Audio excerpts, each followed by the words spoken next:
Hey everyone, welcome back and thanks for tuning in for the fourth episode of The Build Room. We're going to continue working on the RA23 Celica today. In the last episode I'd said we'd be working on brakes and suspension, but that was mainly because the Carb rebuild kit that I'd ordered was liable to take a couple of weeks. That kit actually showed up a lot quicker than I thought, so we might as well do that today. So we'll be taking the carburetor off, removing the intake manifold and a few other bits and pieces to tidy them up. We'll give it a bit more of an in-depth tune and adjust the valve clearances and bits and pieces like that, so that hopefully when we get it all back together, it runs nice and smooth. So let's get stuck into it.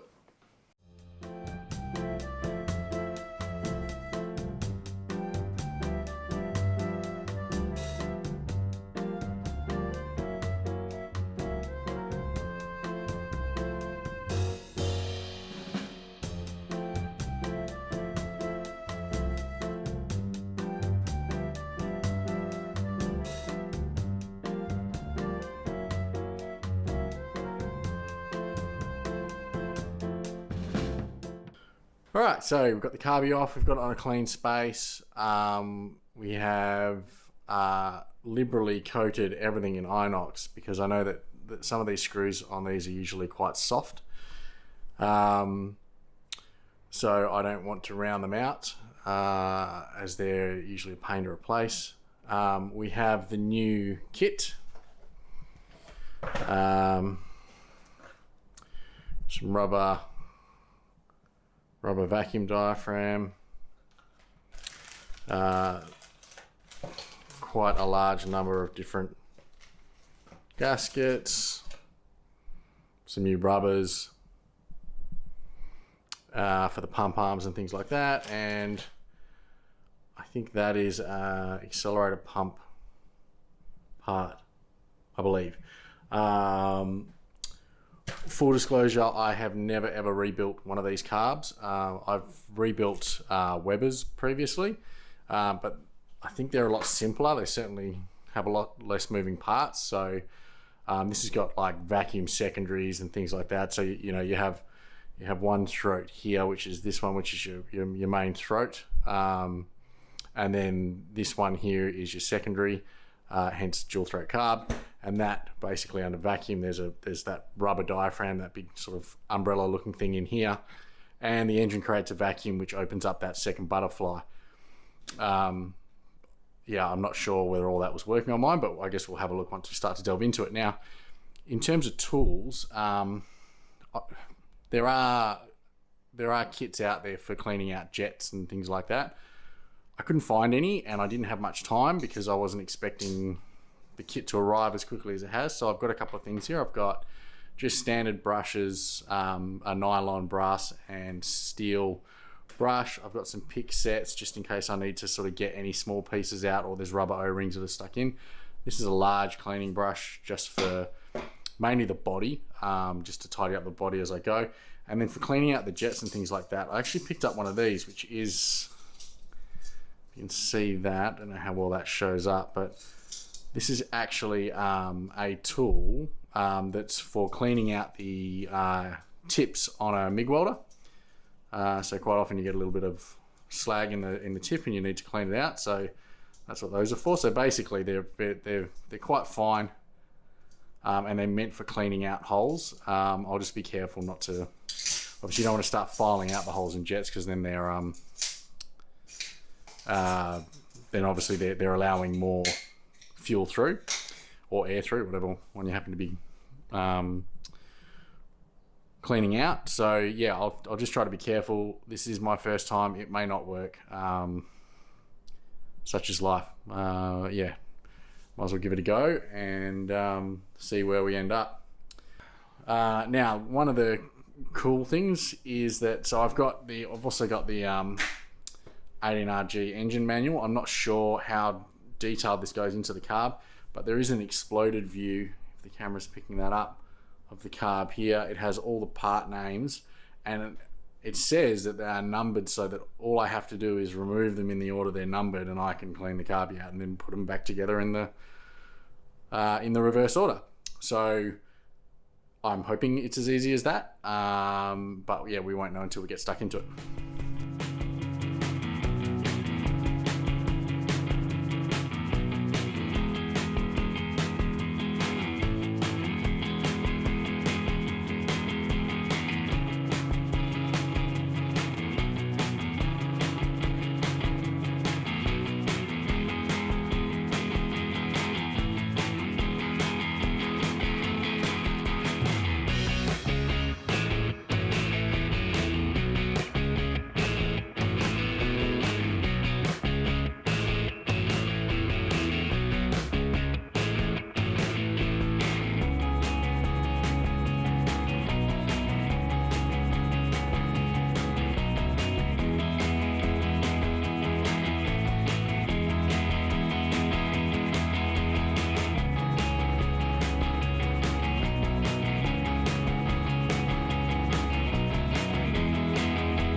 Okay, so the carb is back together. I was hoping that would have gone a little bit smoother, but I didn't quite have some of the information. Obviously, slight differences between the documentation that I've got and this carby.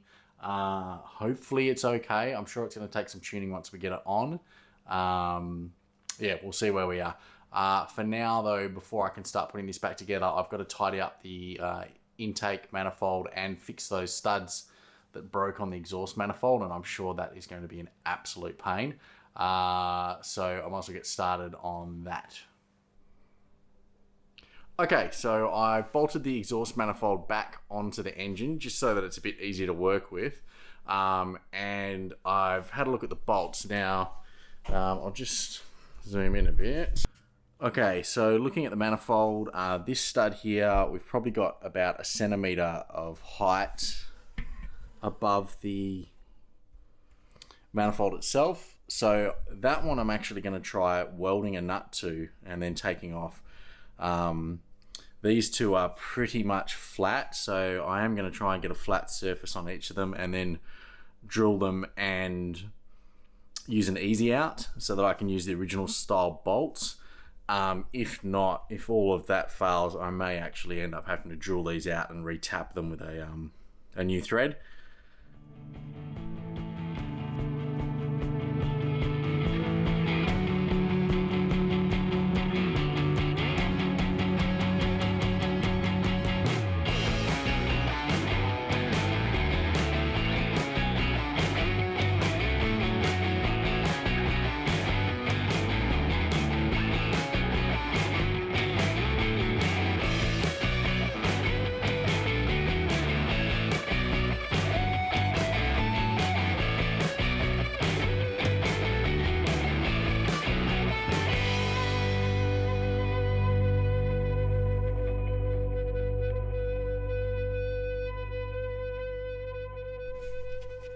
Alright, so that is nice and smooth. Like I said, it's not where the old bolt used to be. But for my first attempt to ever drill and tap bolts like this, I'm not unhappy. There is some stuff in here, but to be honest, I don't think that that's a big deal. If I had a turbo, I'd probably be bothered. But yeah, it's just fine. That looks nice and cleaned up. I think it'll be a good gasket mounting surface. I think the struggle next will be trying to get an actual gasket for this. We'll see whether they still do them. If not, I might have to make one. But yeah, I'm happy with that. It's good. Okay, so now it's time to work on the intake manifold. It's probably never come off the car based on how difficult those 4 bolts were that were seized in the exhaust manifold hot box were. Or heat box, whatever you want to call it. Now, I could just spray this out with some degreaser and stuff and make sure that there's no debris in the intake path, because obviously you don't want anything that's got in there while we've been removing it being sucked into the motor when we actually try to start it up again. But I did make a small impulse purchase, and I've been trying to figure out a way to test it out, and this is a good time. So here we have... this is not protein powder for max gains. It's actually soda blasting, I don't want to say garnet, but soda blasting media. So this is supposed to be a less aggressive form of sandblasting. I do have a sandblasting cabinet. I have never used it. I bought it with the intent of doing a bunch of small motorbike parts. Never got around to the motorbike, story of my life. But now I have the cabinet, I have some soda, and I'm going to see if we can get a fairly light finish on the metal. So clean it up, but not... Sandblasting can leave quite a porous surface, which is just really attracts fingerprints and dirt and all that sort of thing. And it also, it doesn't have that OEM look to it. I don't think the soda blasting will get me to that OEM look. We probably need to do vapor blasting for that sort of thing, which is sort of I think it's soda still in the media, but they also blast water through it at the same time as sort of a mist. And that's very, very gentle, and it can clean things away and make them look like brand new. I don't have a vapor blaster. I wish I did. So we're going to try the soda blaster though and see whether we get close. If not, there are some tutorials online on turning a sort of a, in the US it would be a Harbor Freight, but this is just a machinery house sandblasting cabinet, and you can actually add some pumps and some water hoses and actually turn it into a vapor blasting unit, or at least a do-it-yourselfer's vapor blasting unit. So I'll try the soda blasting on this stuff, and then on future engines we might even go to a vapor blaster. So basically what I'm going to need to do, I grab is just strip off all of the componentry I don't want to be blasted. To be honest, that's really just going to be the rubber hoses and potentially these heat lines. I might just wrap them up. This is a braided, I don't know, based on the age, it could even be, well, I don't think it would be asbestos, but it'll be a heat-proof braided covering. So I want to clean up the ends of it. I might just wrap it in tape and just stay away from them.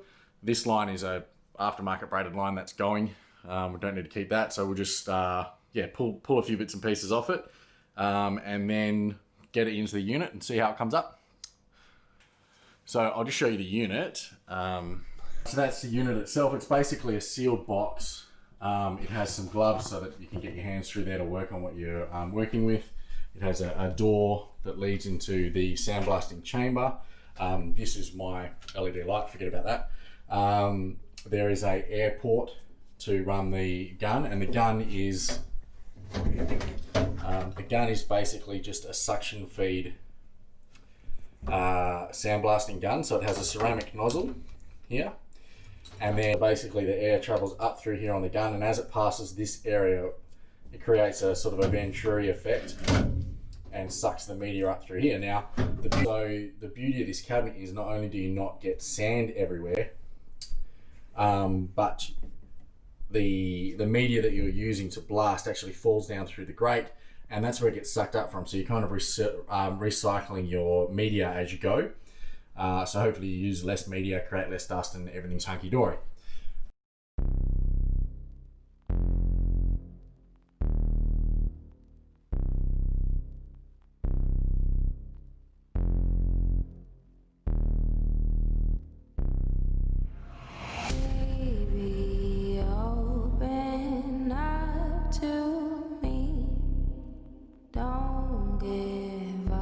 So easily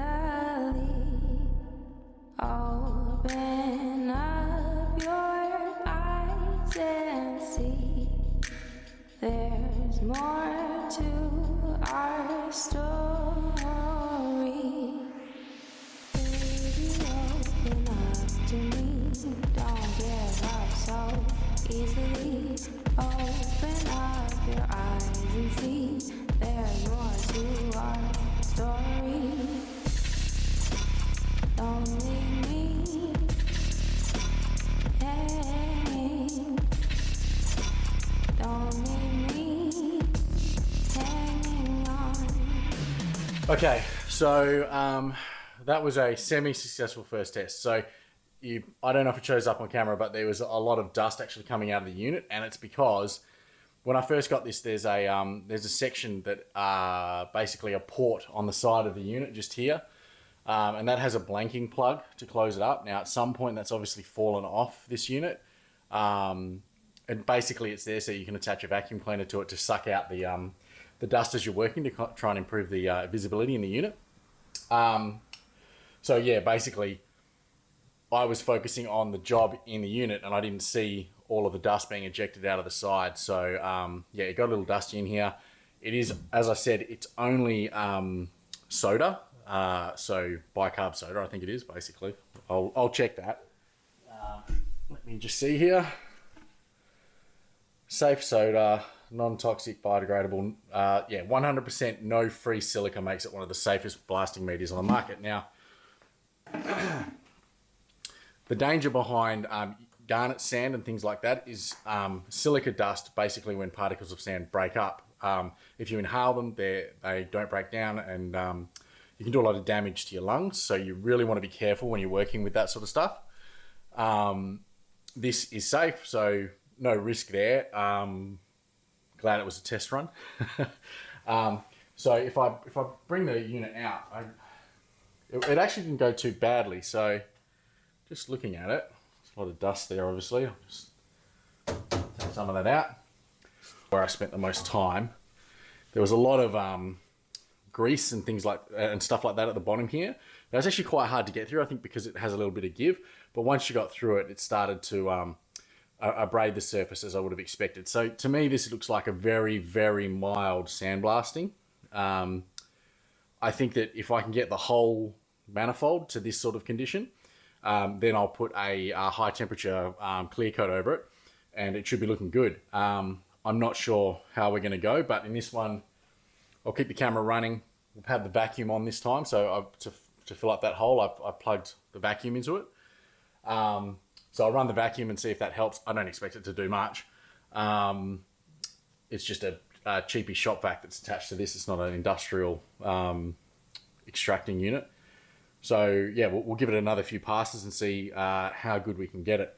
If it all ended up looking like that, I would be quite happy.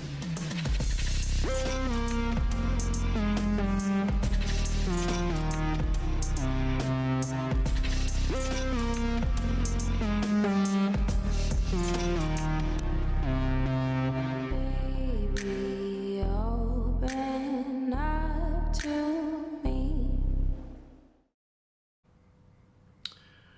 Okay, so I went a bit slower and spent a bit more time this round. Try to get some of the brackets and the bolts and things that were probably harder to clean up than the aluminium. And it hasn't come up badly. You know, to be honest, a few little spot bits here and there that I could tidy up a little bit more and be fine to go back on the car. You can see that there's still some dark spotting on the aluminium, and a lot of the things that were more corroded, like this brake booster fitting, and the spring return hook for the carburetor. Those didn't clean up as well as I was hoping. I think that the soda just doesn't have the bite. So what I'm going to do is probably take a break, have some dinner, and then I will probably switch over to some garnet, maybe some quite fine garnet, and we'll see if we get a better outcome. I'm also going to, when I switch over to garnet, I'm going to wear a respirator because, so if you have a look at the blasting unit itself, it is pushing material out under these seals. I guess the compressor's probably flowing too much air. So yeah, I'll give this a clean out, switch it over to garnet, and then we'll have another shot and see whether we can get, you know, this rust or this corrosion, and this black spotting, and see if we can pull that all off. Okay, so excuse the noise of the rain if you can hear it in the background. It's pretty stormy here at the moment. It's the next day. This is the hazards of working with a hangover and then curing that hangover with a pizza. The urge to get back out to work is not high. But I've cleaned out the cabinet now, and this is the grit that we're going to be working with now. It feels a lot coarser, but not. It's nowhere near sort of beach sand or anything like that, but it does feel like it's got a bit more bite. So we'll try that. Don't give up so easily. Don't leave me hanging. Don't leave me hanging on.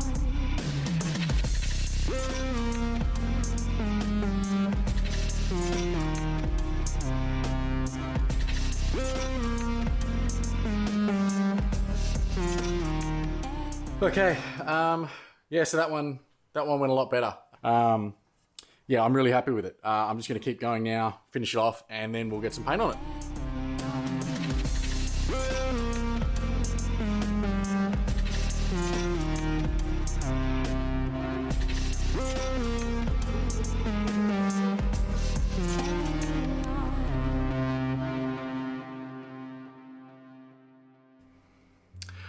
Okay, so we're back again, and we finished the clear coat, and it's had some time to dry now. Manifold came up pretty good, all things considered. If we have a look, came out relatively clean and even. There are a few little marks where that black spotting came back through, which obviously didn't do enough. But generally speaking, all looks good. Certainly good enough to go back on the car.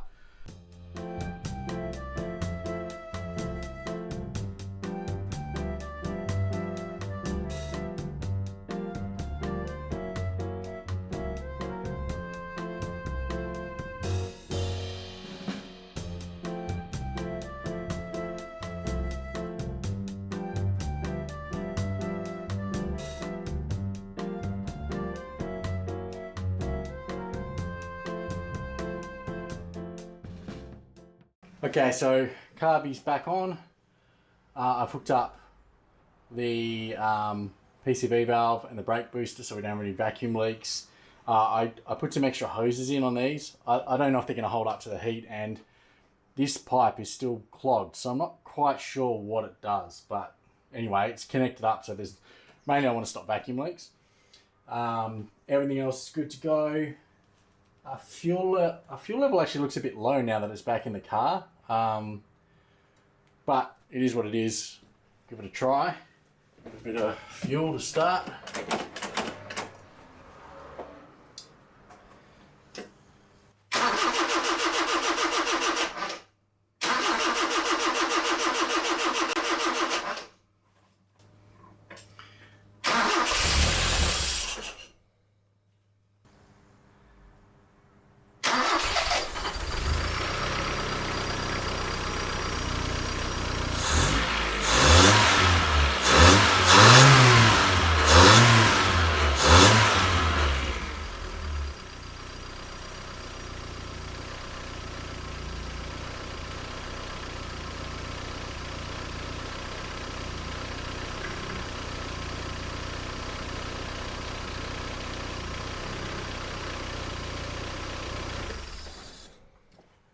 Right, that doesn't seem too bad at all. Yeah, having fuel in the carby certainly helps.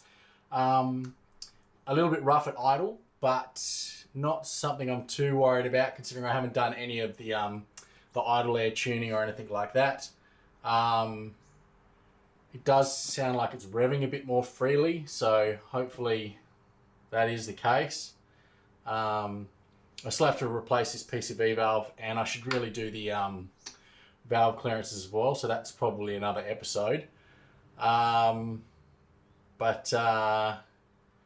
I might just see if I can pull it out of the driveway and whether it's actually going to move under its own power, and we'll see how we go. I haven't checked any of the brakes or anything like that, so it's just basically reverse it out of the garage and see if it'll move under steam.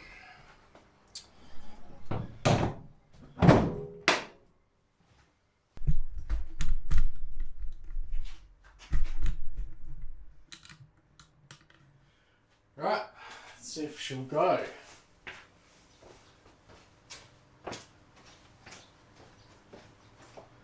Nothing to get caught up on.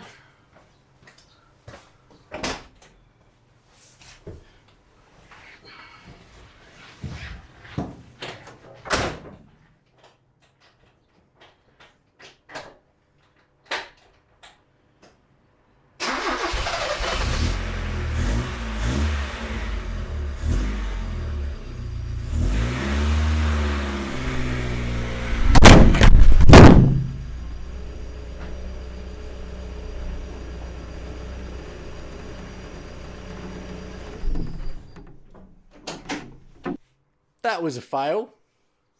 The USB cable for the light here had caught around the bumper of the car.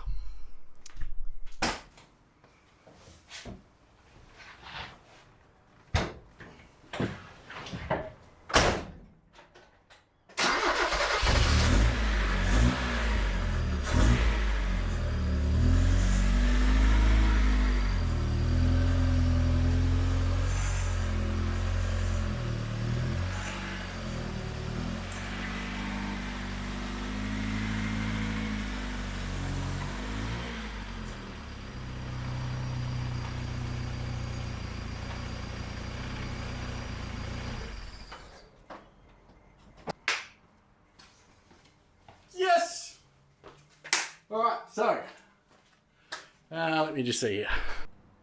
Okay, so it moves under its own steam, which is awesome, and it feels that when I'd moved it before, because I have moved it in and out of the garage before, but it seemed to have a lack of bottom end, I guess.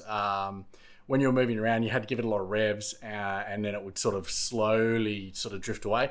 Now I was able sort of almost to crawl it up the driveway, just off the idle circuit, and you could feel that it had plenty of pull there. So I'm hoping that means that when I go and take it for a proper drive, it won't break down under load. Promising. As I said, it still hasn't been tuned. I've just literally put the kit through it and thrown it back on, but it's already better. So yeah, that's a pretty positive sign. I am absolutely knackered though. That has been an ordeal, and stressful as well, because carbies can be very frustrating to deal with. When things don't go right, quite often you just don't know how to fix them, and there's not many people around that deal with carbs anymore either, so you end up trying to get specialists and all that sort of thing. It's not a great look. So at least the car drives, and if I had to take it to a specialist, that wouldn't be the worst thing in the world. But it feels pretty healthy at the moment, and I think with a few little tweaks, we'll get it going good. So yeah, I am going to leave it there for today, and I will catch you guys on the next episode. Look, thanks for watching and thanks for hanging around. Really appreciate it. And we'll see you next time on the Build Room.